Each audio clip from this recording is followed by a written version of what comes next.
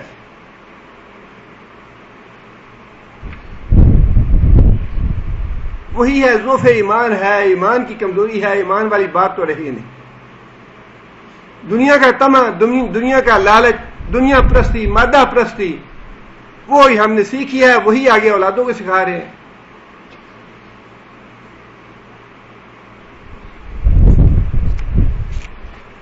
اللہ فرماتے ہیں کہ یہ منافق جو آتا ہے تمہارے پاس، یہ بظاہر بڑی چکنی چپڑی باتیں کرتا ہے،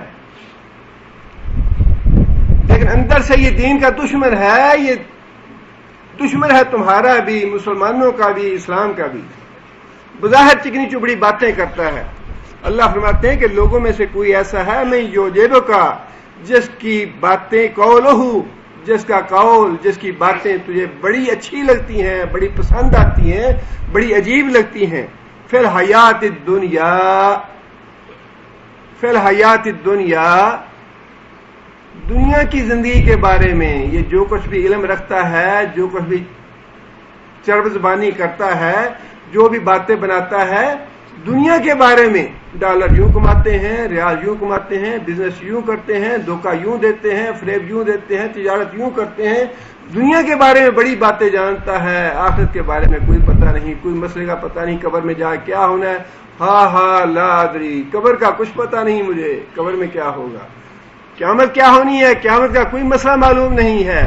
حشر میں کتنے ہزار سال دن کھڑے ہونا ہے، وہاں پہ حشر میں کیا ذلت ہوگی، کیا رسوائی ہوگی، کن لوگوں کی عزت افزائی ہوگی، کون لوگ جنت میں جائیں گے، کون جہنم میں. یہ مسئلے نہیں آتے ہمیں، یہ تو کسی نے پڑھائے ہو تو آتے ہوں، نہ ماں باپ نے بتایا، نہ خود پڑھے، نہ خود سیکھے. اور دنیا تو سیکھی جس دن پیدا ہوئے اسی دن. ہاں جی انگریزی اسکول میں پڑھنا ہے، انگلش میڈیم میں پڑھنا ہے، بچے نالائق رہ جائیں گے، بڑا کمپٹیشن ہوتا ہے، اتنے مارکس لینے ہیں تب میڈیکل کالج میں داخلہ ملے گا، انجینئرنگ یونیورسٹی میں داخلہ ملے گا. دنیا سیکھنی ہے. فرمایا کہ قولہ فی الدنیا، دنیا کے مقابلے میں ساری دنیا کا علم ہے. یہ کام ایسے ہوتا ہے، یہ کام ایسے ہوتا ہے، یہ ایسے ہوتا ہے. دنیا کے معاملے میں سارا علم ہے، اور دین کے معاملے میں پلہ بالکل خالی ہے، دامن بالکل خالی ہے، نہ دین کا پتہ ہے. قرآن اور اللہ تعالیٰ معاف کرے. اچھا ہے جب بھی اللہ ہدایت دے دے، جب بھی اللہ کو مسئلے پوچھنے کی توفیق دے دے، وہی وقت اچھا ہے. لیکن تعجب تو بہرحال ہوتا ہے کہ 40 سال 50 سال کی زندگی گزر جائے انسان کی، اور انسان کو میاں بیوی کے تعلقات کا ہی پتہ نہ ہو. اچھا جی ہم تو ایسے ہی کرتے آ رہے ہیں، ہمیں تو اتنا پتہ نہیں تھا کہ رمضان میں یہ کام نہیں ہوتے. ایسا بھی انسان مسلمان ہو سکتا ہے؟ ایسی ایسی باتیں ہیں، اللہ تعالیٰ معاف کرے، کہ انسان دل پکڑ کے بیٹھ جاتا ہے کہ مسلمان ہیں، بچپن سے ماں باپ نے اتنی تعلیم نہیں دی، طہارت کیا چیز ہوتی ہے. فقہ کی کتاب ہو، حدیث کی کتاب ہو، کوئی بھی دین کی کتاب اٹھا کے دیکھ لیں، وہ تو آغاز ہی طہارت سے ہوتا ہے. اس کا طہارت کے مسئلوں کا ہی پتہ نہیں ہے، بس دنیا ہی دنیا ہے. اللہ فرماتے ہیں یہ جو منافق آتا ہے، دنیا کی باتیں تو ساری تمہیں بتا دیتا ہے، دنیا کے بارے میں بڑا علم رکھتا ہے. یہ فلاں ملک میں یہ ہو گیا، فلاں ملک میں یہ ہو گیا، فلاں جگہ پہ یہ ہو گیا، فلاں جگہ پہ یہ ہو گیا. دین سے بالکل پلو خالی ہے اس کا. دین کی کبھی کوئی بات نہیں کی، اللہ کے رسول کی کبھی بات نہیں کی. ساری رات بیٹھ کے فلمیں دیکھتے رہے، تاش کھیلتے رہے، کبھی خیال نہیں آیا کہ کوئی مسئلے کی بات ہی کریں. اپنے گھر میں بچے ہیں، بیوی ہے، ساری دنیا کی باتیں ہیں، ساری دنیا کی خریدو، سارے ریاض کے ریٹ کا پتہ ہوگا، فلاں مارکیٹ میں یہ ریٹ ہے، فلاں مارکیٹ میں یہ ریٹ ہے، فلاں مارکیٹ میں یہ ریٹ ہے. کبھی یہ خیال نہیں آیا کہ اللہ کے رسول کا نام بھی کبھی گھر میں لے یا کوئی مسئلہ بھی کرے. اور یہ اللہ نے فرمایا نا، جو یہ زبان بڑا فتنہ ہے. فرمایا کہ جب ہی روزانہ جب سورج طلوع ہوتا ہے، نیا دن چڑھتا ہے، تو سارے اعضاء جو ہے نا جسم کے، ہاتھ بھی، پاؤں بھی، آنکھیں بھی، کان بھی، دماغ بھی، دل بھی، ساری جتنی بھی چیزیں ہیں یہ ساری کی ساری ہاتھ باندھ کے کھڑی ہو جاتی ہیں زبان کے آگے اور کہتی ہیں کہ اللہ سے ڈرتی رہنا، تم سیدھی رہو گے تو ہم بھی سیدھے رہیں گے، تم ٹیڑھی ہو جاؤ گے تو ہم بھی ٹیڑھے ہو جائیں گے۔ حضرت معاذ بن جبل رضی اللہ تعالیٰ عنہ نے نبی صلی اللہ علیہ وسلم سے پوچھا، یا رسول اللہ مجھے کوئی نصیحت فرمائیے۔ رسول اکرم صلی اللہ علیہ وسلم نے اپنی زبان مبارک پکڑ کے ایسے فرمایا کہ معاذ اس سے بچے رہنا، اس سے بچ کے رہنا۔ حضرت معاذ رضی اللہ تعالیٰ عنہ کرنے عرض کی، یا رسول اللہ کیا یہ بھی انسان کو کوئی نقصان پہنچائے گی؟ نبی صلی اللہ علیہ وسلم نے فرمایا کہ معاذ یہ زبان انسان کو منہ کے بل جہنم میں گرا دے گی۔ جتنے انسان گناہ کرتا ہے اور میں 70-80% سارے کے سارے گناہ زبان کے، جھوٹ بولنا ہے، بدعہدی کرنی ہے، گالی گلوچ کرنا ہے، غیبت کرنی ہے، اور بھی جتنے گناہ ہیں سارے کے سارے زبان کے ساتھ۔ صحابی نے پوچھا، یا رسول اللہ آپ کو میرے بارے میں سب سے زیادہ خوف کس چیز کا ہے؟ نبی صلی اللہ علیہ وسلم نے فرمایا کہ مجھے سب سے زیادہ تمہارے بارے میں خوف زبان کا ہے، کہ زبان نہ تمہیں ہلاک کر دے۔ فرمایا من سمت نجا، جو آدمی زیادہ باتیں نہ کرے، خاموش رہے، وہ آدمی نجات پا گیا۔ زیادہ تڑ کرنا، زیادہ چڑ کرنا، اور یہ اب اللہ تعالیٰ معاف کرے اقدار اس طرح بدل رہی ہیں، خوبیاں اور خرابیاں جو ہیں اس طرح گڈمڈ ہو رہی ہیں۔ بچے بدتمیز ہوتے ہیں، کہتے ہیں نہیں بچہ ہمارا بڑا بولڈ ہے، فوراً جواب دیتا ہے۔ یہ بولڈ نہیں، یہ تو بدتمیز ہے۔ اپنے بچوں کو تمیز سکھائیں، شرم و حیا سکھائیں۔ جتنے بے شرم اور بے حیا ہو جاتے ہیں، جتنے گستاخ اور بدتمیز ہو جاتے ہیں، کہتے ہیں نہیں بچہ بڑا بولڈ ہے ہمارا۔ نہیں بچے کو کچھ نہیں کہنا، بچے کی صلاحیتیں خراب ہوتی ہیں۔ اور جب بچہ ماں باپ کے بڑا ہو کے منہ کو آتا ہے تو پھر روتے ہیں، پھر سر پیٹتے ہیں، بچے نے یوں کر دیا، بچہ بدتمیز ہو گیا، بچہ ہمارے منہ کو آتا ہے۔ پرورش تو تم نے خود کی ہے، اس کی بگاڑا تو تم نے خود اسے، بدتمیز تو خود بنایا اسے، گستاخ تو خود بنایا اسے اللہ کے رسول کی بات نہیں سکھائی۔ اللہ کے رسول نے کیا شرم و حیا سکھائی ہے، کیا بات کرنے کی اجازت دی ہے، کون سی بات کرنے کی اجازت نہیں دی۔ اگلی اللہ تعالیٰ نے بات یہ ارشاد فرمائی کہ یہ جو منافق ہے، وَيُشْهِدُ اللَّهُ عَلَى مَا فِي قَلْبِهِ، وَيُشْهِدُ اور گواہ بناتا ہے کس کو؟ اللہ کو۔ اللہ کی قسم، اللہ کی قسم، اللہ کی قسم۔ یہ زیادہ جو قسمیں کھانے والے ہیں ان کے بارے میں فرمایا کہ یہ جھوٹے لوگ، جو آدمی جتنی زیادہ قسمیں کھائے گا اتنا ہی جھوٹا ہو۔ بندے کی تو زبان ایسی ہونی چاہیے، بندے کی زبان کا اعتماد ایسا ہونا چاہیے، قسم کھانے کی ضرورت ہی نہ پڑے۔ ایک دفعہ انسان کہہ دے جی یہ بات ہے تو مخاطب ہے اسے دوبارہ اس کو ریپیٹ کرنے کی ضرورت نہ پڑے کہ ہاں باقی یہ بات ایسے ہی ہے، یہ سچ ہے، یا قسم کھاؤ اس بات کے، قسم کا مطالبہ کرنے کی ضرورت ہی نہیں پڑے۔ ایک مومن آدمی کی زبان ہی قسم ہونی چاہیے۔ فرمایا کہ جو منافق آدمی ہے اس کے دل میں کھوٹ ہے، دل میں اسلام کی دشمنی ہے، اللہ اور اللہ کے رسول کا دشمن ہے، بظاہر یہ باتیں اسلام کی دوستی کی کر رہا ہے، آپ پہ ایمان کی بات کر رہا ہے، اسی وجہ سے چونکہ یہ کھوٹا انسان ہے، چونکہ یہ جھوٹا انسان ہے، کذاب ہے، لہذا یہ بار بار قسمیں کھا کے آپ کو یقین دلانا چاہتا ہے کہ میں واقعی سچا ہوں۔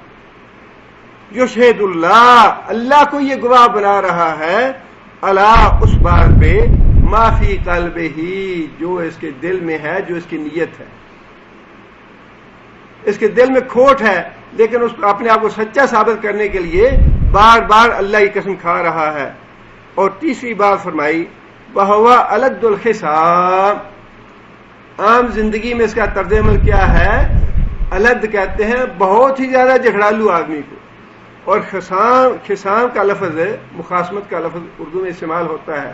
مخاصمت کا مطلب بھی جھگڑا پن ہے، مطلب یہ ہے کہ بدترین جھگڑالو ہے یہ اپنی عملی زندگی میں، بہت زیادہ قسمیں کھانے والا اور دنیا کے بارے میں باتیں کرنے والا، دین سے بالکل دین سے کورا، دین کا علم نہ ہونا، دین سے کورا ہونا اور دنیا کی ساری باتیں جاننا، دل میں کھوٹ ہونا، اپنی عملی زندگی میں جھگڑالو ہونا بہت زیادہ، یہ ساری جو علامتیں ہیں منافق کی بتائی ہیں اللہ نے. 3 علامتیں یہ ہیں، اور چوتھی علامت یہ بتائی وَإِذَا تَوَلَّى، اور جب یہ پلٹتا ہے، اے محمد صلی اللہ علیہ وسلم آپ کی مجلس سے جب یہ اٹھ کے جاتا ہے، سعی فی الارض، سعی کرتا ہے، کوشش کرتا ہے، فی الارض زمین میں، لیفسد فیہا کہ فساد برپا کرے زمین میں. منافق اس زمین پہ سب سے بڑا فسادی، منافق جو ہے اس زمین پہ سب سے بڑا فسادی ہے. اور قرآن مجید کے ابتدا میں اللہ تعالیٰ نے جس طرح اللہ تعالیٰ نے ابتدا فرمائی ہے قرآن مجید کی، بڑی خوبصورت اور بڑی اچھی ہے. اہل ایمان کے لیے اللہ تعالیٰ نے بالکل ابتدا میں فرما دیا کہ جو لوگ غیب پہ ایمان لاتے ہیں اور جو نازل کیا اس پہ ایمان لاتے ہیں، جو ہم نے رزق دیا اس سے خرچ کرتے ہیں، بالآخرت ہم یوقنون، اور آخرت پہ یقین رکھتے ہیں.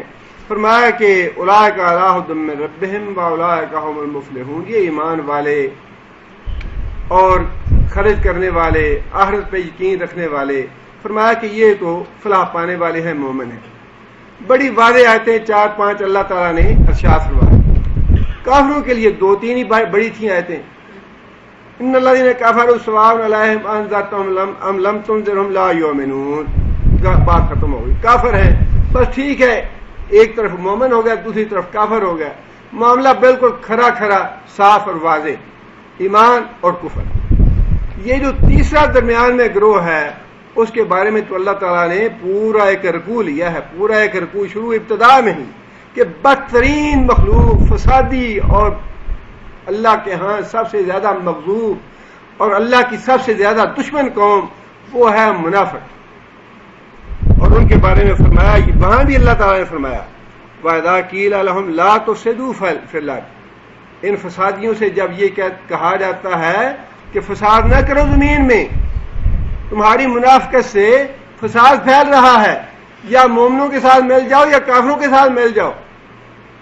کہتے ہیں نہیں نہیں جی، ہم تو بس صلح جو ہیں، ہم تو نرم روی اختیار کرنے والے ہیں، ہم انتہا پسند نہیں ہیں، ہم رجت پسند نہیں ہیں، ہم شدت پسند نہیں ہیں، ہم تو صلح کرانے والے ہیں.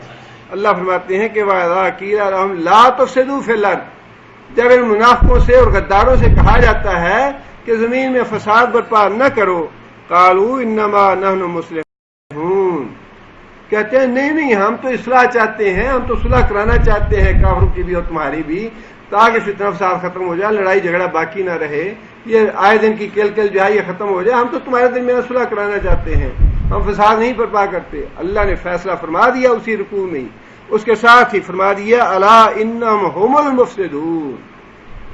لوگوں یاد رکھو یہی بدبخت ہے فسادی جو منافق اور غدار ہے. جتنا نقصان منافقوں اور غداروں نے عہد نبوی میں اسلام کو پہنچایا کسی کافروں نے نہیں پہنچایا، اور اس کے بعد بھی آج تک جتنا نقصان ان غداروں اور منافقوں نے اسلام کو پہنچایا ہے، کافر اتنا نقصان نہیں پہنچا سکتے. اللہ تعالیٰ نے منافق کی چوتھی جو بات تھی وہ یہ فرمائی کہ یہ زمین میں فتنہ اور فساد برپا کرنے والے ہیں. صلح جو نہیں ہے یہ، بلکہ یہ فتنہ اور فساد برپا کرنے والے ہیں. انسان کو دو رنگا نہیں ہونا چاہیے، یک رنگ ہو جانا چاہیے، یا کافر بن جائے یا مسلمان بن. آگے فرمایا کہ وَيُهْلِكَ الْحَرْثَ وَالنَّسْلَ، اور اس کے فتنہ فساد کے نتیجے میں کیا ہوتا ہے؟ کھیتی اور انسانی نسل تباہ ہوتی ہے، کھیتیاں تباہ ہوتی ہیں اور نسل انسانی تباہ ہوتی ہے. جتنے مسلمان ملکوں میں تباہی اور بربادی آ رہی ہے وہ انہی مسلمان ملکوں کے جو اندر غدار اور منافقوں کے ٹولے ہیں انہی کی وجہ سے ہیں. کافروں کو غیب کا علم تو نہیں ہے کہ یہاں مجاہدین ہیں یا یہاں مسلمان ہیں یا یہ مومن لوگ ہیں، جنہیں پکڑنا ہے یا جنہیں مارنا ہے. انہی کے اندر غدار اور منافق ہیں جو یہ فتنہ فساد پھیلا رہے ہیں اور نسل انسانی کو تباہ کر رہے ہیں اور گھروں کو اور بستیوں کو اجاڑ رہے ہیں. فرمایا کہ فساد پھیلانے والے ہیں اور ان کے فساد کے نتیجے میں کھیتیاں، بستیاں، گھر بار اور نسل انسانی ہر چیز برباد ہوتی ہے.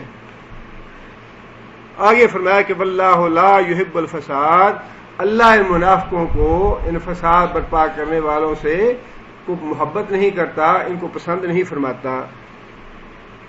اگلی ایک اور اللہ تعالیٰ نے نشانی بتائی پانچویں منافق کی. اللہ فرماتے ہیں وَإِذَا قِيلَ لَهُ، اور جب منافق کو یہ کہا جاتا ہے اتق اللہ، اللہ سے ڈر جا، اخذتہ العزت بالاسم فحسبہ جہنم، اخذت ہو پکڑ لیتی ہے اس کو، روک لیتی ہے اس کو، عزت اس کی انا، اس کی انا جو ہے وہ پکڑ لیتی ہے اس کو اللہ کے آگے جھکنے سے، اللہ کے رسول کے آگے جھکنے سے اس کی انا جو ہے وہ آڑے آ جاتی ہے منافق کی.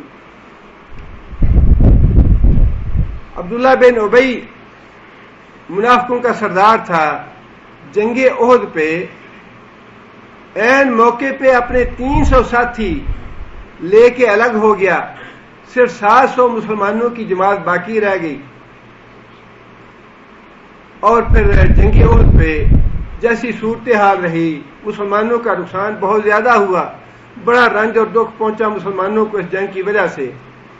اور عبداللہ بن ابی کا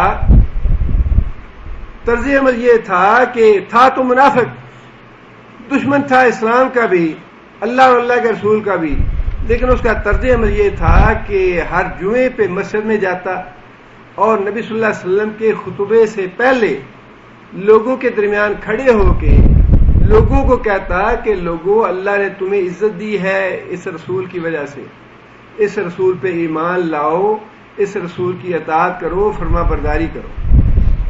یعنی آپ دیکھیے کہ ان کی جو چالاکیاں اور ان کے طریقہ کار اور مکاریاں اور دھوکے بازیاں منافقوں کی اور غداروں کی کس طرح کی ہوتی ہیں. ہمارے ہاں بھی تھا ایک سید صاحب ہوں میں، میرے لیے بیت اللہ کا دروازہ کھلتا ہے اور مجھے ملک جو ہے وہ اخی کہتا ہے. بیوقوف کو یہ پتہ نہیں یہ اخی تو اسے کہتے ہیں جو بالکل اجنبی ہو ان کے لیے. جو ان کا دوست ہوتا ہے اس کو تو ابو کہہ کے یا اس کا نام لے کے پکارتے، اخی تو اسے کہتے ہیں جس کا پتہ ہی نہیں ہے کون ہے یہ احمق اور بیوقوف.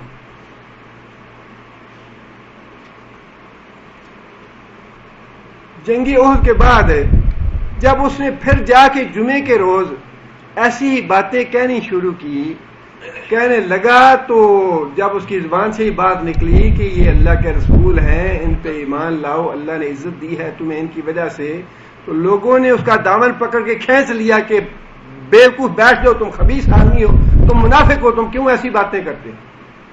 لوگوں نے بے عزتی کی.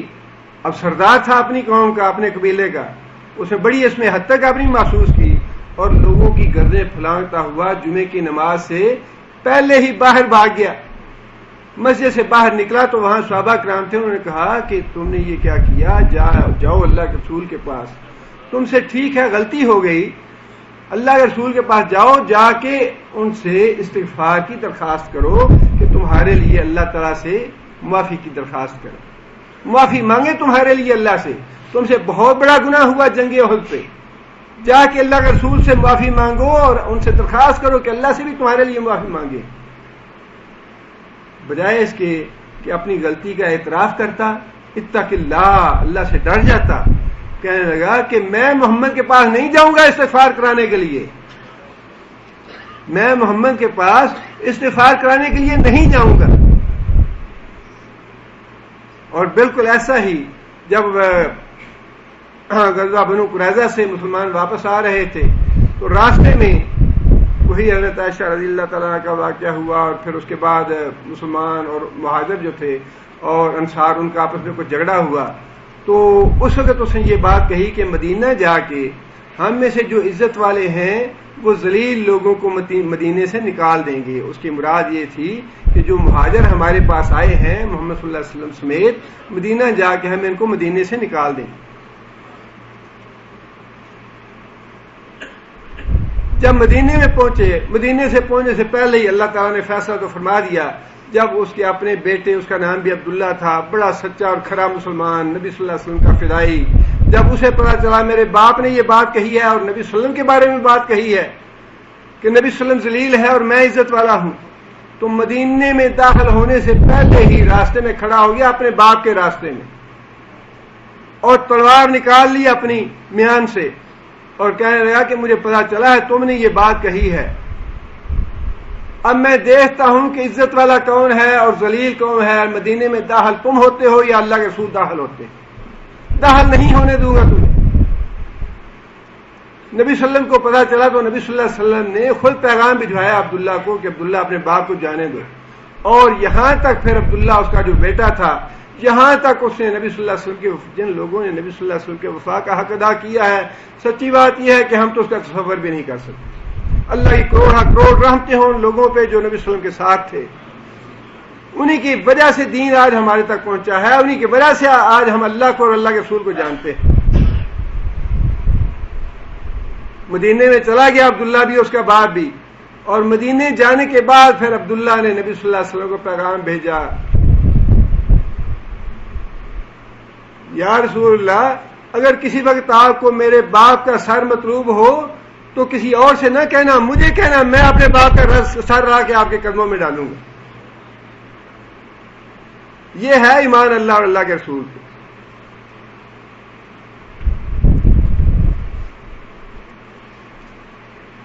غزوہ بنو قریظہ کے بعد بھی جب مدینے میں چلے گئے تو لوگوں نے اس سے یہ بات کہی کہ اتق اللہ، اللہ سے ڈر جا، اور جو تم نے حرکت کی ہے، جو بات کی ہے، اللہ کے رسول سے جا کے معافی مانگ۔ اس کے جواب میں بھی کہنے لگا کہ تم لوگوں نے مجھے مجبور کیا کہ محمد صلی اللہ علیہ وسلم پہ ایمان لاؤ، میں ایمان لے آیا، تم نے مجھے مجبور کیا نمازیں پڑھو، میں نے نمازیں پڑھی، تم نے مجبور کیا زکوٰۃ دو، میں نے زکوٰۃ دی، اب کیا تم یہ چاہتے ہو کہ میں محمد کو سجدہ کروں؟ یہ میں نہیں کروں گا۔ یہ ہے جو اللہ نے فرمایا نا کہ جب منافق سے کہا جاتا ہے اتق اللہ، اللہ سے ڈر جا، اللہ کے رسول کی اطاعت کر، اللہ کے رسول کی بات کو مان لے، اللہ فرماتے ہیں منافق کی نشانی یہ ہے اخذتہ العزت، اس کی انا آڑے آ جاتی ہے، اس کی عزت اس کی آڑے آ جاتی ہے کہ اس میں تو میری توہین ہے، میں یہ بات مان لوں میری توہین ہو جائے گی، بالاسم، گناہ کے ساتھ۔ اللہ فرماتے ہیں فحسبہ جہنم، اس منافق کے لیے جہنم کی سزا کافی ہے، بلا بئس المہاد، اور بہت ہی برا ٹھکانہ ہے جہنم۔ آگے اللہ فرماتے ہیں وَمِنَ النَّاسِ، اب چونکہ اللہ تعالیٰ نے حج کے بعد جو آدمی خالی دامن واپس آ گیا اس کا بھی ذکر فرمایا۔ اب معاملہ تو یہی ہے کہ آج ساری باتوں میں پردہ پڑا ہوا ہے، مسجد کے اندر 400 500 ماری جاتے ہیں، 200 300 جاتے ہیں، کون مسجد سے کیا لے کے آیا ہے یہ اللہ ہی جانتا ہے، کون خالی دامن آیا ہے، کون دامن بھر کے آیا ہے، کون آدھا دامن بھر کے آیا ہے، کون ربع دامن بھر کے آیا ہے، کون کیا لے کے آیا ہے، یہ اللہ ہی بہتر جانتا ہے۔ لیکن اللہ نے بتا دیا کہ حج پہ جانے کے بعد یہ نہ سمجھنا کہ سارے کے سارے ایک جیسے ہی آئے، سارے راستے گانے سنتے جائیں، گپے مارتے جائیں، اور حج کے دوران بھی لطیفے اور گپے ہانکتے رہیں، وقت ضائع کرتے رہیں، وقت برباد کرتے رہیں، اور اس کے مقابلے میں جو اللہ کا ذکر کرتا رہا، اللہ سے ڈرتا رہا، اللہ کی اطاعت کرتا رہا، قرآن کی تلاوت کرتا رہا، نوافل پڑھتا رہا، اللہ سے مانگتا رہا، دنیا اور آخرت بھی، ان دونوں کا معاملہ ایک جیسا تو نہیں ہوگا۔ اس لیے اللہ تعالیٰ نے حج کے بعد دونوں قسموں کا ذکر فرما دیا کہ جاتے ہیں اور بھی کچھ لوگ حج پہ، لیکن وہ اللہ کا غضب لے کے پلٹتے ہیں، لیکن کچھ لوگ ایسے ہیں جو اللہ کی رضا لے کے پلٹتے ہیں، ان کا بھی ذکر ساتھ اللہ نے فرما دیا۔ اللہ فرماتے ہیں وَمِنَ النَّاسِ، اور لوگوں میں سے کچھ ایسے بھی ہیں مَن یشری نفسہ ابتغاء مرضات اللہ، مَن یشری، شرا کا معنی خریدنا اور بیچنا دونوں ہے. میں یشری جو بیچ دیتا ہے نفسہ اپنا نفس اپنی جان ابتغاء کا معنی تبغا چاہنا جو حاصل کرنا چاہتا ہے. کیا حاصل کرنا چاہتا ہے؟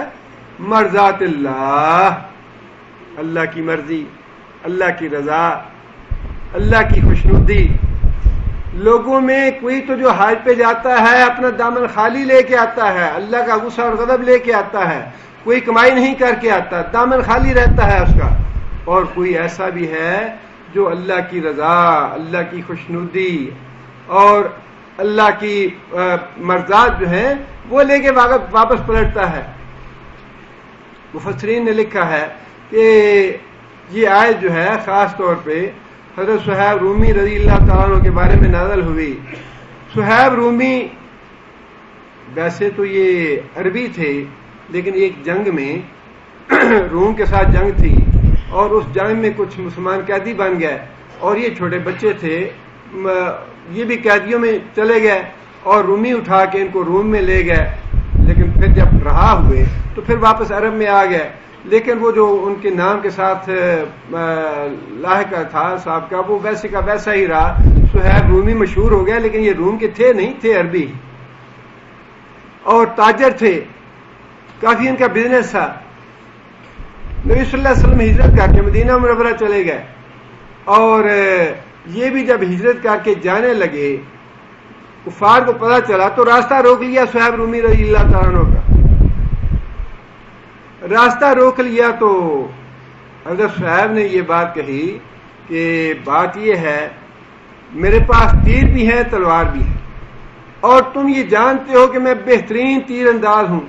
جب تک میرے پاس ایک تیر بھی باقی ہے تم میرے پاس نہیں آ سکتے تم مجھے ہاتھ نہیں لگا سکتے اور تیر میرے ختم ہو گیا تو پھر میری تلوار ہے. جب تک میرے سانس میں سانس ہے مجھے تم ہاتھ نہیں لگا سکو گے. ہاں اگر میری تلوار بھی ٹوٹ جائے تیر بھی ختم ہو جائے تو پھر دوسری بات ہے. لیکن کہنے لگی کہ ایک بات اور بھی ہے اور وہ بات یہ ہے کہ میرا بزنس ہے میرا مال ہے میرا گھر بار یہاں پہ ہے مکہ میں اور اگر تم پسند کرتے ہو تو میرا جتنا مال ہے وہ سارے کا سارا لے لو. میری دکان یا گھر بار جو کچھ بھی ہے وہ بھی لے لو اور مجھے امن و امان کے ساتھ مدینہ ہجرت کر جانے دو. میں تم سے کچھ نہیں مانگوں گا میرا سارا مال اور ساری تجارت تمہارے حوالے ہے لیکن مجھے خود تم مدینے جانے دو. صحیح صاحب اب وہی بات ہے کافر جو ہے اس کے لیے تو دنیا میں بڑی کشش ہے. کافر کے لیے تو دنیا ہے. حضرت صہیب رومی سارا کچھ دے دلا کے خالی دامن دو کپڑوں میں نبی صلی اللہ علیہ وسلم کے پاس پہنچ گیا اور مومن کے لیے تو وہی سب سے بڑا جہان ہے سب سے بڑی متاع اللہ کے رسول.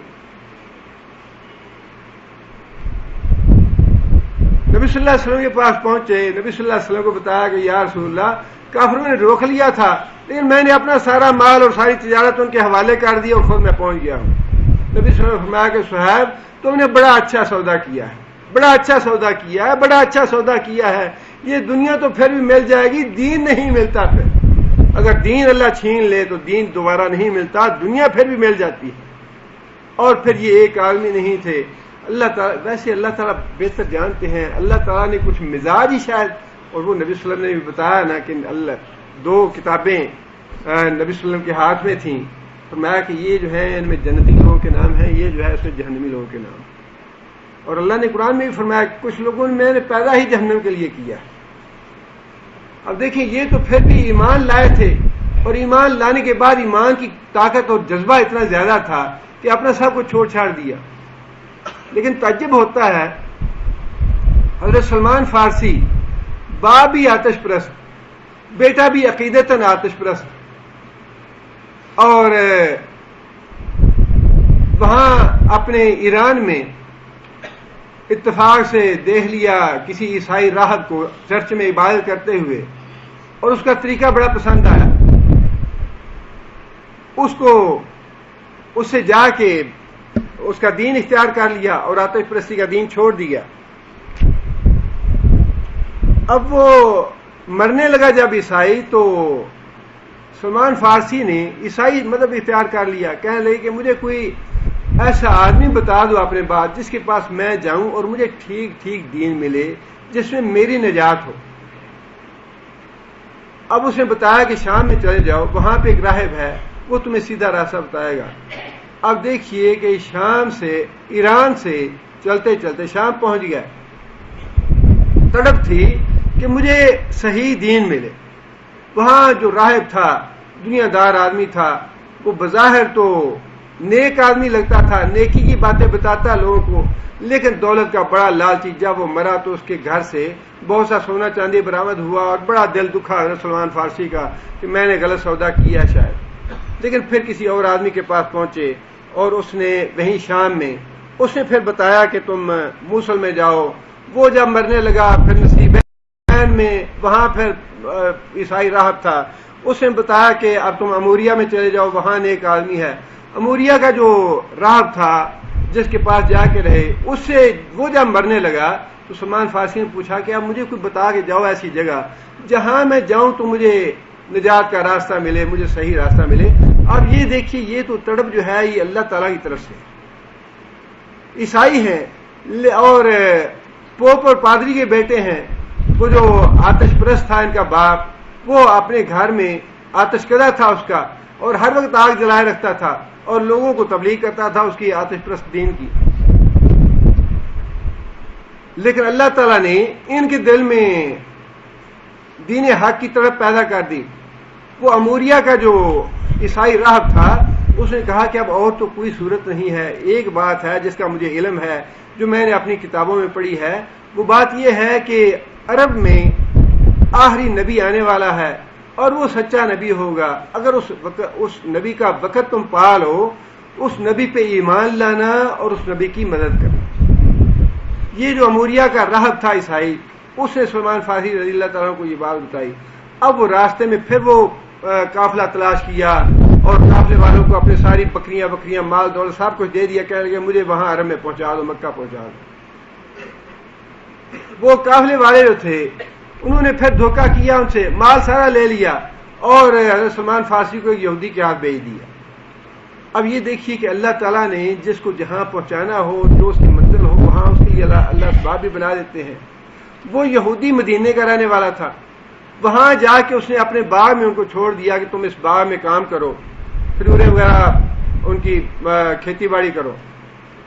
اب وہ سلمان کہتے ہیں کہ میں ایک روز کھجور کے اوپر درخت پہ چڑھا ہوا تھا, کھجوریں اتار رہا تھا, اور نیچے مجھے یہ آواز آئی دو یہودیوں کی آپس میں بات کرتے ہوئے کہ آج مکہ سے وہ آدمی آیا ہے اور سارے مدینے کے لوگ جو ہیں وہ باہر اس کے استقبال کے لیے چلے گئے ہیں. کتنے بیوقوف لوگ ہیں, انہوں نے اپنے انداز میں بات کی کہ ان لوگوں کو کوئی اور کام نہیں ہے یا کتنے پاگل ہیں, یہ اس طرح سارے کام کاج چھوڑ کے نکل گئے ہیں. اب حضرت سلمان فارسی نے جب یہ بات سنی تو بڑے مضطرب اور بے چین ہو گیا. اسی طرح کھجور سے نیچے اترے اور کہنے لگے کہ بتاؤ ذرا مجھے کیا بات تھی. اس نے یہودی جو تھا مالک, اس نے چانٹا رسید کیا کہ تمہیں ان باتوں سے کیا تعلق, تم اپنا کام کرو, تم غلام آدمی ہو, تم اوپر سے نیچے کیوں آ گئے ہو. اب وہ حضرت سلمان رضی اللہ تعالیٰ عنہ نے غلام تھے, وہ اس وقت تو بات مان لی اس کی, لیکن جب ڈیوٹی ٹائم ختم ہوا تو اسی طرح اضطراب اور بے چینی تھی. اس اموریا کے عیسائی راہب نے 3 علامتیں بتائیں. صدقہ قبول نہیں کرے گا وہ نبی, ہدیہ قبول کرے گا, اور اس کی پشت پہ مہر نبوت ہوگی. حضرت سلمان رضی اللہ تعالیٰ عنہ کو تڑپ تھی. جب اپنا شام کا وقت ہوا, فارغ ہوئے تو چند کھجوریں لیں اور نبی صلی اللہ علیہ وسلم کی خدمت میں حاضر ہوئے. یا رسول اللہ, مجھے پتہ چلا ہے لوگوں کی زبان سے کہ آپ اللہ کے رسول ہیں, اور میں ایک ملازم آدمی ہوں, نوکر ہوں, اور یہ چند کھجوریں آپ کے لیے بطور صدقہ لایا ہوں, یہ قبول فرمائیے. نبی صلی اللہ علیہ وسلم نے فرمایا کہ میں صدقہ قبول نہیں کرتا. جو بعض دوسرے لوگ تھے نبی صلی اللہ علیہ وسلم نے حضرت سلمان فارسی دل میں تو خوش ہوئے کہ پہلی جو نشانی تھی الحمدللہ وہ تو پوری ہو گئی. واپس پلٹ گئے. دوسرے دن پھر کھجوریں لے کے آئے اور پھر آ کے عرض کی یا رسول اللہ, یہ کچھ کھجوریں ہیں جو میں آپ کے لیے ہدیہ لے کے آیا ہوں. نبی صلی اللہ علیہ وسلم نے قبول فرما لی. اب پھر بھی اطمینان ہو گیا کہ باقی یہ بھی نشانی پوری ہو گئی.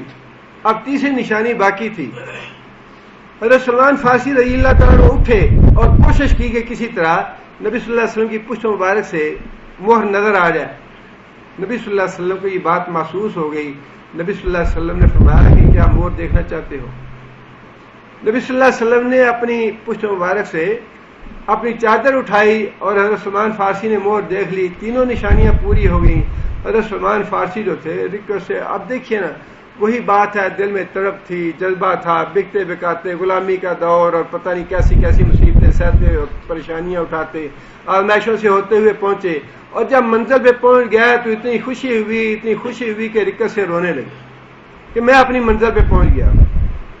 رسول اللہ صلی اللہ علیہ وسلم نے بھی اور صحابہ کرام نے بھی ان کا سارا واقعہ سنا، لیکن وہی بات ہے کہ دین کے لیے اپنا سارا کچھ بیچ بچا دیا، اپنا گھر بھی چھوڑ دیا، جو راستے میں مال کمایا تھا جس طرح بھی تھا وہ سارے کا سارا چھوڑتے سفر کرتے کرتے ایک ملک سے دوسرے، تیسرے، چوتھے، پانچویں، آخر نبی صلی اللہ علیہ وسلم کی جو اپنی منزل تھی، جو تمنا تھی، جس مقصد کے لیے نکلے تھے، اللہ تعالیٰ نے پوری کر دی، لیکن اس کے عوض میں سارا کچھ اپنا بیچ بچا دیا.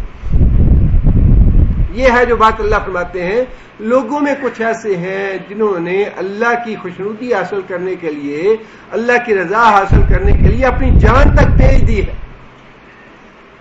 اور پھر واقعی جب جان کا معاملہ آیا تو جان بیچنے میں بھی انہوں نے کوئی کسر نہ چھوڑی.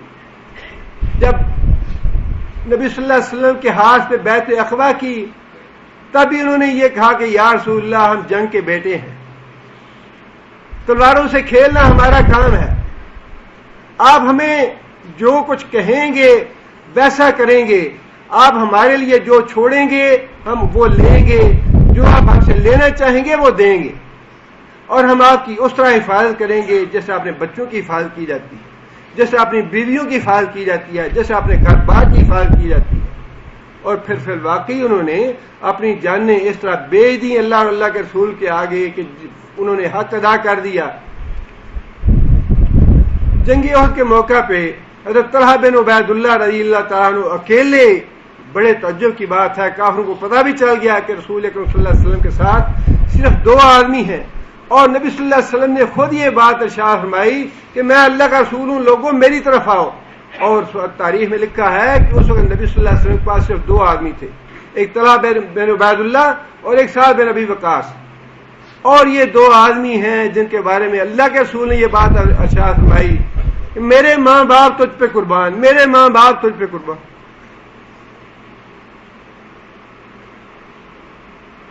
ابو دجانہ نبی صلی اللہ علیہ وسلم کے سامنے اس طرح پیٹھ کھڑی کر کے کھڑے ہو گئے جیسا ڈھال ہوتی ہے. تیر آتے رہے، ابو دجانہ کی پیٹھ پہ لگتے رہے، لیکن ابو دجانہ نے اف تک نہیں کی، اپنی پیٹھ کو جنبش تک نہیں دی. اور پھر کیا کہا جائے، ایمان کی قوت تو ایسی قوت ہے. ام عمارہ عورت تھیں، اللہ کے رسول خود فرماتے ہیں کہ جنگی احد میں جدھر بھی دیکھتا تھا مجھے ام عمارہ ہی نظر آتی تھی.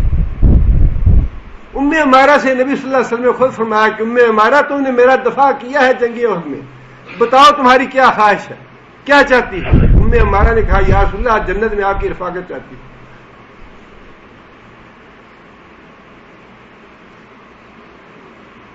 مصعب بن عمیر شہزادوں کی طرح زندگی بسر کرنے والے تھے، بڑے مالدار ماں باپ کے بیٹے تھے، اور جب اسلام لے آئے تو ماں باپ نے سب کچھ واپس لے لیا، چھین لیا. اور جب حبشہ سے واپس آئے تو نبی صلی اللہ علیہ وسلم کو دیکھا مصعب بن عمیر کو، پراگندہ بال اور پرانے کپڑے، پیبند لگے ہوئے، تو نبی صلی اللہ علیہ وسلم کو مصعب بن عمیر کا پہلا وقت یاد آ گیا جب وہ شہزادوں کی زندگی بسر کرتے تھے، اور یہ وقت یاد آ گیا تو نبی صلی اللہ علیہ وسلم کے آنسو نکل آئے کہ اس آدمی نے اپنے دین اور ایمان کے لیے اللہ اور اللہ کے رسول کے لیے کیا کچھ قربان کر دیا.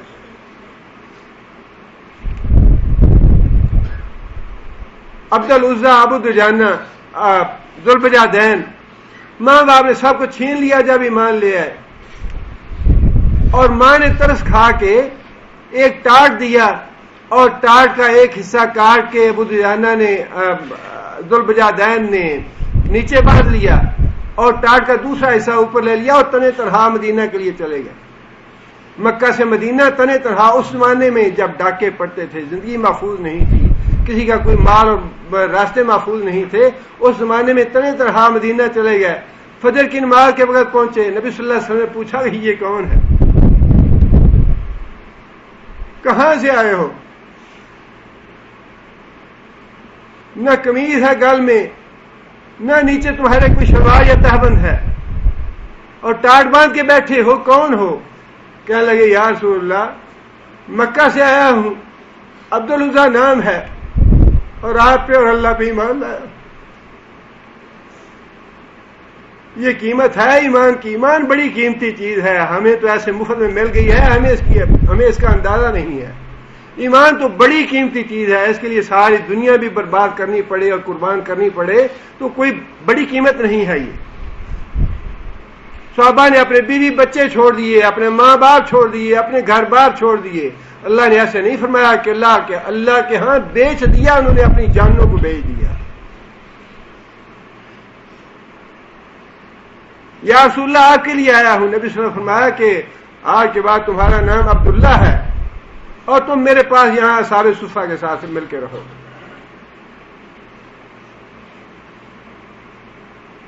یہ ہے وہ قسم دوسرے انسانوں کی جن کے بارے میں اللہ نے فرمایا کہ حج کے بعد کچھ لوگ ایسے بھی ہیں جو بڑا کچھ لے کے پلٹتے ہیں، اپنی جانوں کا وعدہ کرتے ہیں کہ ہم نے اللہ کے آگے بیچ دی۔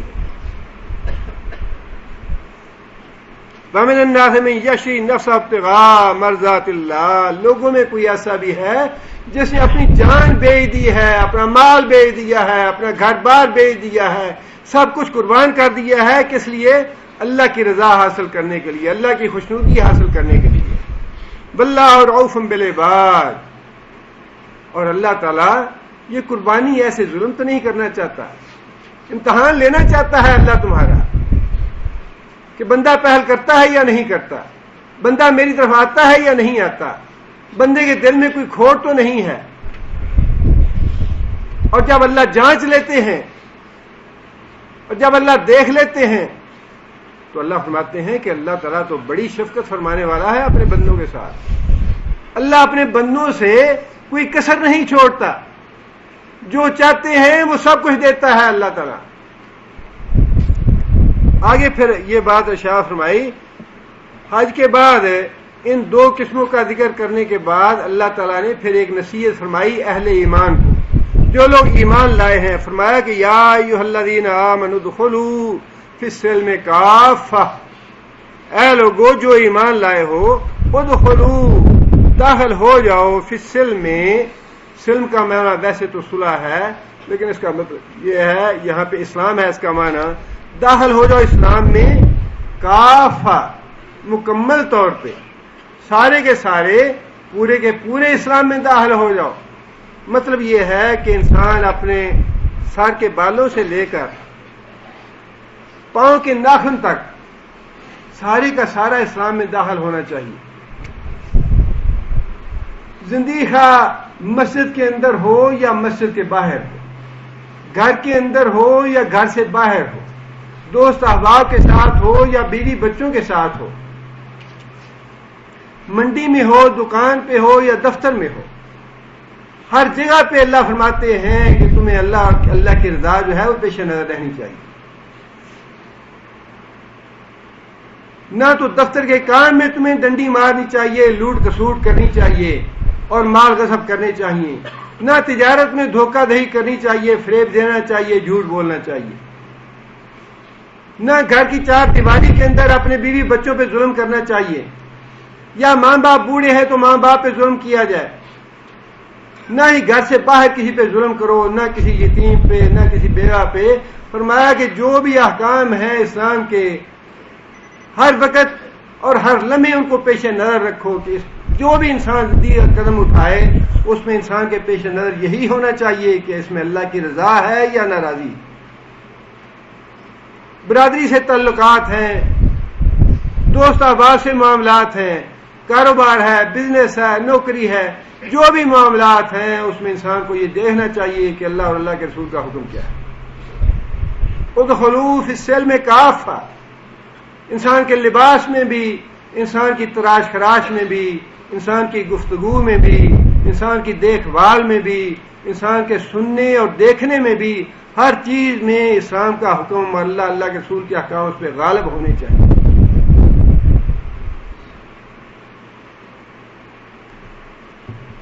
آگے فرمایا کہ ولا تتبعوا خطوات الشیطان، اور شیطان کی پیروی نہ کرو. شیطان کی پیروی یہ ہے کہ انسان بعض باتوں پہ تو ایمان لے آئے، نام تو عبداللہ رکھ لے لیکن کرتوت کرتار سنگھ والے ہوں، یہ کام نہ کرو، یہ شیطان کا کام ہے. عبداللہ نام رکھا ہے تو کام بھی عبداللہ والے کرو، کام سکھوں اور یہودیوں والے یا عیسائیوں والے نہ کرو. اسلام قبول کیا ہے تو اپنی شکل و شباہت بھی اسلام والی بناؤ، اپنا لباس بھی اسلام والا بناؤ، اپنی گفتگو اور اپنے اعمال اور معاملات بھی اسلام والے بناؤ. اگر یہ تفریق کرو گے تو وہ شیطان کی پیروی ہے جس سے اللہ نے منع فرما دیا ولا تتبعوا خطوات الشیطان. بعض باتوں پہ ایمان لا کے بعض باتیں اللہ اور اللہ کے رسول کی مانیں، بعض باتیں شیطان کی مانیں، یہ کام نہ کرو. ادخلوا فی السلم کافہ، ساری کی ساری باتیں اللہ اور اللہ کے رسول کی مانو، شیطان کی نہ مانو. انہ لکم عدو مبین، اس لیے کہ شیطان تمہارا کھلا کھلا دشمن ہے. اس نے پہلے دن سے یہ وارننگ دے رکھی ہے کہ میں انسان کو آگے سے، پیچھے سے، دائیں سے، بائیں سے، اوپر سے، نیچے سے، ہر طرف سے اس پہ حملہ آور ہوں گا اور اس کو صراط مستقیم سے ہٹا کے چھوڑوں گا، اس کو گمراہ کر کے چھوڑوں گا، اس کو اپنے ساتھ جہنم میں لے کے جاؤں گا. کھلا دشمن ہے. آگے اللہ فرماتے ہیں فَإِن ضَلَلْتُمْ مِن بَعْدِ مَا جَاءَتْكُمُ الْبَيِّنَاتُ، فَإِن، پس اگر، ضللتم، زوال کا معنی کیا ہوتا ہے؟ اپنے ٹل جب سورج ٹل جاتا ہے تو ہم کہتے ہیں زوال کا وقت آ گیا. زالا، اپنی جگہ سے ہٹ جانا، اپنی جگہ سے پھسل جانا، اپنی جگہ سے جھک جانا دوسری طرف. اگر تم پھسل گئے، اگر تم ہٹ گئے، اگر تم گمراہ ہو گئے، من بعد، اس کے بعد، ما جاءتکم، جو آئی تمہارے پاس، بینات، کھلی کھلی دلیلیں، اللہ اور اللہ کے رسول کے واضح احکامات آ گئے. سود نہ کھاؤ، رشوت نہ کھاؤ، حرام نہ کھاؤ، یہ ساری باتیں اللہ نے فرما دیں. بے حیائی کے پاس نہ جاؤ، فحاشی کے پاس نہ جاؤ، گندے کام نہ کرو، برائی سے دور رہو. اللہ فرماتے ہیں جاءتکم البینات، شرک کے قریب نہ پھٹکو، بدعات کے قریب نہ پھٹکو. تمہارے پاس واضح باتیں آ گئیں اور اس کے بعد تم نے گمراہی کا راستہ اختیار کیا. پتہ بھی چل گیا کہ یہ بدعت کے کام ہے، پتہ بھی چل گیا یہ شرکیہ کام ہے، پتہ بھی چل گیا یہ فحاشی اور بے حیائی کے کام ہے. گانا بجانا سننا حرام ہے، غیر محرم کی تصویریں دیکھنا حرام ہے، غیر محرم سے گفتگو کرنا، ان کی آوازیں سننا، ان کے ساتھ ہاتھ ملانا، ان کے ساتھ مخلوط محفلیں بنانا، یہ ساری کی ساری باتیں حرام ہیں. یہ ساری باتیں واضح ہونے کے باوجود جو آدمی ضللتم، اگر تم پھر گمراہ ہو گئے، اگر تم نے پھر بدعات کا، شرک کا، گمراہی کا راستہ اختیار کر لیا، اللہ تعالیٰ وارننگ دے رہے ہیں فَاعْلَمُوا، تو خوب جان رکھو، ان اللہ، بے شک اللہ تعالیٰ، عزیز، پوری طرح غالب ہے تمہیں سزا دینے کے لیے، تمہیں پکڑنے کا پورا قوت رکھتا ہے، طاقت رکھتا ہے تمہیں پکڑنے کی. لیکن فرمایا کہ حکیم، حکمت والا بھی ہے. اپنی بعض حکمتوں کے پیش نظر وہ تمہیں مہلت دیتا رہتا ہے، فوراً نہیں پکڑتا اللہ تعالیٰ. اللہ تعالیٰ دیکھتے رہتے ہیں کہ میرا بندہ کیا کرتا ہے. انسان جھوٹ بولتا رہتا ہے، دھوکہ دیتا رہتا ہے، غلط بیانی کرتا رہتا ہے، بدعتی کرتا رہتا ہے، فلمیں دیکھتا رہتا ہے، گانے سنتا رہتا ہے. اللہ تعالیٰ تعارف نہیں کرتے، اللہ تعالیٰ دیکھتے رہتے ہیں. یہ نہیں ہے کہ اللہ دیکھتا نہیں ہے، اللہ دیکھ رہے ہوتے ہیں. بندہ ظلم کر رہا ہے، اس نے مال غصب کر رکھا ہے، بیوہ پہ ظلم کر رہا ہے، یہ یتیم کا مال کھا رہا ہے، لیکن اللہ تعالیٰ دیکھتے رہتے ہیں. اللہ تعالیٰ پکڑتے نہیں ہیں، لیکن اللہ فرماتے ہیں کہ میں پکڑنے کی طاقت پوری طرح رکھتا ہوں. دھوکے میں مبتلا نہ ہونا کہ اللہ دیکھ نہیں رہا یا اللہ غافل ہے. ام اللہ بغافل عما یعمل الظالمون، اور یہ نہ سمجھنا کہ جو تم عمل کرتے ہو اللہ تعالیٰ سے غافل ہے. اللہ غافل نہیں ہے، بلکہ اللہ تعالیٰ کی کوئی حکمت ہوتی ہے جس وجہ سے اللہ تعالیٰ ڈھیل دیتے چلے جاتے ہیں، اور اس ڈھیل کو اللہ تعالیٰ کا فضل اور اللہ کا کرم سمجھ سمجھنا چاہیے اور اس میں کوشش کرنی چاہیے کہ انسان توبہ و استغفار کرے اور اپنے گناہوں سے پلٹ آئے نیکی کی طرف. آگے پھر اللہ تعالیٰ نے وہی زبردست سخت بات فرمائی ہے اسی حوالے سے، هل ينظرون الا ان ياتيهم الله في ظلل من الغمام بل ملائكة وقضي الامر. کیا لوگ هل ينظرون، کیا لوگ اس انتظار میں ہیں، هل ينظرون کیا لوگ اس انتظار میں ہیں یا نہیں ہیں انتظار میں، الا مگر ان ياتيهم الله کہ آئے ان کے پاس اللہ، فی ظلل سایوں میں، من الغمام بادلوں کے، اللہ بادلوں کے سائے میں ان کے پاس آئے، بل ملائکہ تو اور فرشتے بھی آ پہنچے. یہ کس دن ہوگا؟ یہ قیامت کے دن ہوگا. فرشتے جو ہیں وجاء ربک والملک صفا وجیء یومئذ بجہنم، جہنم بھی لے آئی جائے گی اور فرشتے بھی آئیں گے اور پوری مخلوق کو اپنے گھیرے میں لے لیں گے. اور اللہ تعالیٰ بھی، مفسرین نے لکھا ہے کہ یہ نور کا بادل ہوگا، ابن کثیر نے لکھا ہے واللہ عالم بالصواب. لیکن یہ وہ چیزیں ہیں جو متشابہات میں سے ہیں جن کے بارے میں ہمارا ایمان لانا واجب ہے. ان کی کیفیت کو جاننا، نہ بیان کرنا چاہیے اور نہ ہی ان کا تجسس کرنا چاہیے. ان کی کیفیت ہم نہیں جانتے، لیکن ہم ایمان لاتے ہیں کہ قیامت کے دن فرشتے بھی نازل ہوں گے اور اللہ تعالیٰ بھی نزول اجلال فرمائیں گے. کیسے ہوگا یہ اللہ بہتر جانتے ہیں، لیکن یہاں اللہ تعالیٰ نے بڑی سخت ڈانٹ دی ہے کہ تم گمراہی سے، تم شرک سے، تم بدعت سے باز نہیں آ رہے. کیا یہ چاہتے ہو کہ ابھی سے اللہ نازل ہو جائے، ابھی سے فرشتے آ جائیں اور تمہاری خرمستیوں اور سرکشیوں کا فیصلہ کر دیا جائے، تمہیں سزا دے ڈالی جائے؟ کیا ابھی سے یہ چاہتے ہو کہ فوراً اللہ پکڑ لے تمہیں، فوراً اللہ تمہارے اعمال کا فیصلہ کر دے؟ کیا ابھی یہ چاہتے ہو؟ کیا ابھی تم فیصلہ چاہتے ہو؟ قیامت تک یہ ٹالتے نہیں ہو؟ اللہ تعالیٰ نے ڈانٹ دی ہے کہ یہ دنیا کا جو وقت ہے اس کو غنیمت سمجھو، اس مہلت کو غنیمت سمجھو، اپنے اعمال کی اصلاح کر لو، سمجھ جاؤ اس وقت میں. اور یہ وقت بڑا قیمتی ہے، یہ وقت دوبارہ حاصل نہیں ہوگا، انسان مانگے گا یہ وقت. یہ دنیا کا وقت بڑا قیمتی ہے، اس کو اللہ تعالیٰ کی رضا، اللہ کی خوشنودی، اللہ کی اطاعت اور فرمان برداری میں اس طرح گزارنا چاہیے جس طرح ایک چاقو جو بند پولیس والا اپنے پیرے پہ کھڑا رہتا ہے، ڈیوٹی دیتا ہے. 8 گھنٹے کی ڈیوٹی میں ذرا بھی تصال اور غفلت نہیں برتتا. یہ پوری زندگی مومن کو ایک پولیس والے کی طرح، ایک پہرے دار کی طرح چاقو چوبند طریقے سے گزارنی چاہیے. ذرا بھی غفلت نہیں کرنی چاہیے، اس زندگی کا ایک لمحہ بھی ضائع نہیں کرنا چاہیے. حتی جاء احدهم الموت قال رب ارجعونی، ایسے نہ ہو کہ موت جب آ جائے تو اس وقت انسان کہے کہ رب ارجعونی، یا اللہ مجھے ایک لمحہ کے لیے دنیا کی زندگی میں بھیج دے، لعلی اعمل صالحا، تاکہ میں کوئی نیک کام کر سکوں، تاکہ میں کلمہ شہادت پڑھ سکوں، کوئی نماز کی ایک رکعت پڑھ سکوں، قرآن کی ایک آیت پڑھ سکوں، لعلی اعمل صالحا، ایک میں نیک عمل کر سکوں.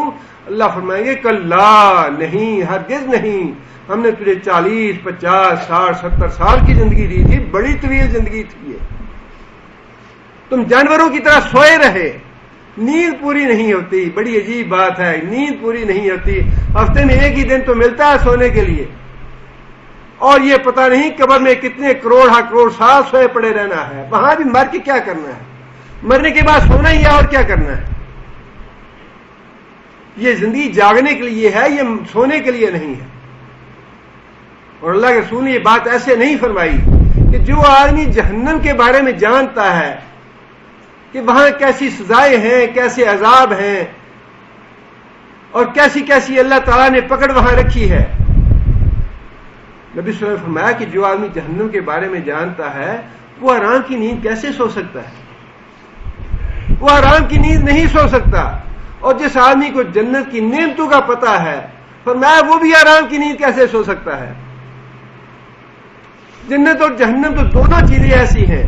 یہ شاید ایک تابعی تھے، ساری رات پہلو پلٹتے رہے، اور اکثر ان کے ساتھ یہ ہوتا کہ رات کو پہلو بدلتے رہتے، نیند نہ آتی۔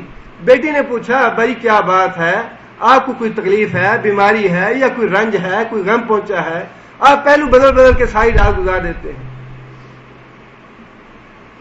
کہنے لگے بیٹی جہنم کی آگ تمہارے باپ کو سونے نہیں دیتی، جہنم کی آگ سامنے رہتی ہے، سوؤں کیسے؟